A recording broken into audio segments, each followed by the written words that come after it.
เฮ้ยกินข้าวละเก็นเหล้ากินกันยังผัดกะเพราแต่ละมื้อกินแต่กะเพราหน้าเป็นกะเพราแล้วหันเฮ้ย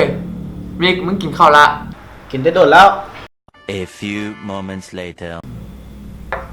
ไปตามื้อหน้าไปเบิ่งหนังไปหนังหยังหนังหยังกันหนังอะไรส่วนไอ้มิกไหมมิกไปเบิ่งหนังนั่งยังหนังหยังกันหนังมาใหม่ก็ไปเบิ่งนี่แพ้ไปไหนมีผู้สาวเพิ่นสาวผู้สาวมันได้ใส่อีกละมีแต่คนเดียวแหละเฮ้ยมิกมื้อไหนมึงจะมีแฟนเหรอ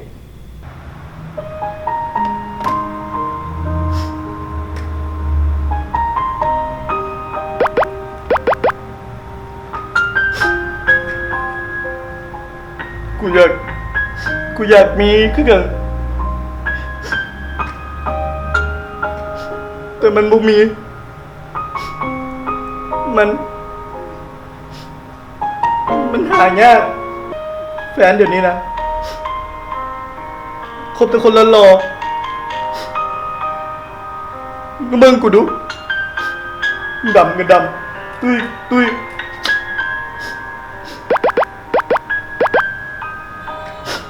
ไม่ไปคบกูหรอกกูว่าได้นะเดี๋ยวนี้นะมันไม่ไปคบกันที่ยุติใจหรอกคบกันอยู่ที่หน้าตาเงินทองกูไม่เคยคบกันอยู่ที่ใจเฮ้ยมึงจะดราม่าอย่างมึงนี่ไป3-4มึงก็ไปกับแฟนมึงบอกกูนะก็อยากมีคนคบกันมันหายากอย่างนี้นะ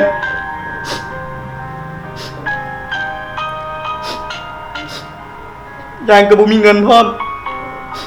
ที่จะไปกับบุมีเงินจ่ายค่าเบียร์ไปเดี๋ยวกูจ่ายเอง